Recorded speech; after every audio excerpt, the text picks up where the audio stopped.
కథలు చెప్పిండు. మీకు ఇంత ఇవ్వాలి ఏమైందంటే అన్ని ఇప్పుడు మనం పాలకాడికి పోతామండి, పాలకాడికే కానీ అప్పుడంటే ఇప్పుడంటే పాలు అప్పుడు కలుతుకునే ఉండే, అప్పుడు కలుతుకున్న కాడికి తీసుకుపోయేది చిన్నవాడు. అప్పుడు తీసుకపోతే కళ్ళు ఒప్పించుకొని వచ్చేది, వచ్చి తాగేది. అది నిండినాక ఎక్కువ వస్తే కింద పోతుంది.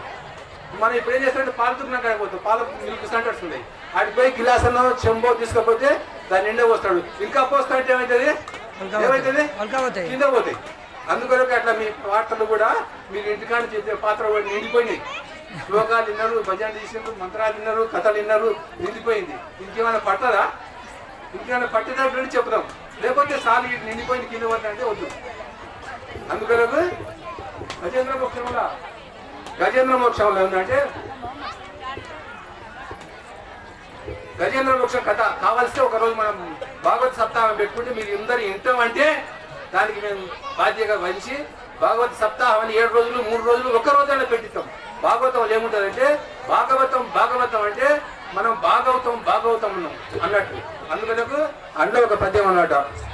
లావక్కింతయు లేదు ధైర్యము విలోలమ్మయ్య ప్రాణంబులున్ తావుల్ దప్పెను మూర్చవచ్చే తను ఉండస్య శ్రమమ్మయ్యడిన్ నీవే తప్పని తప్పరం వెనుక పన్నింపందగు దీనునిన్ రావే ఈశ్వర కావవే వరద సంరక్షింపు భద్రాత్మక. గజేంద్రుడు అడుగుతాడు అనమాట. అప్పుడు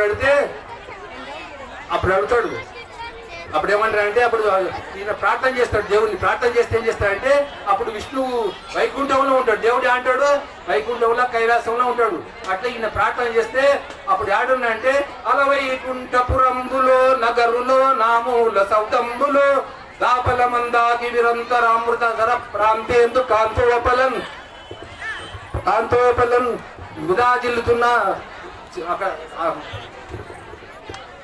అలవైకుంఠపురంబులో నగరులో నామూల సౌదంబులో దాపల మందారవనంతరామృత సర ప్రాంతేందు కాంతోపలత్పలన్ విహరించుచున్న ఆయన బాధ్యతో నాడుకుంటున్నాడు అనమాట.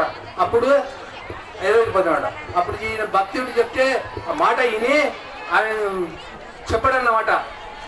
సిరికింజప్పడు శంకు చక్ర యుగమున్ చేతో సంధింపడు పరివారంబును జీరడ ప్రగపతి మన్నింపడ కరుణికాంతర దమ్మిల్లము చక్కనొక్కడు వివాద ప్రోతిత శ్రీ గుచోపరి చలాంచలమైన వీడు కదా గజ ప్రాణావనుత్సాహి. గజ ప్రాణం కొరకు అట్లా భార్య చెప్పకుండా తొంగి విడుచుకోకుండా వస్తారనమాట.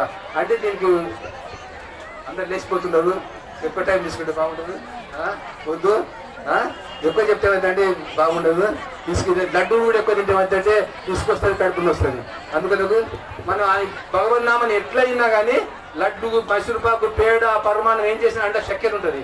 మనం ఎన్ని చేసినా కానీ కార్యక్రమాలలో భగవంతుని చూడాలి దృష్టి. మన దృష్టి ఎక్కడ ఉండాలంటే భగవంతుని ఎదురు ఉండాలి. అందుకొరకు మనం చేసుకుందాం. మనం గట్టిగా ఒకసారి ఓం నమః శివాయ, ఓం నమః శివాయ, ఓం నమః శివాయ, ఓం నమః శివాయ, ఓం నమః శివాయ, ఓం నమః శివాయ. జై సూర్య భగవానికి.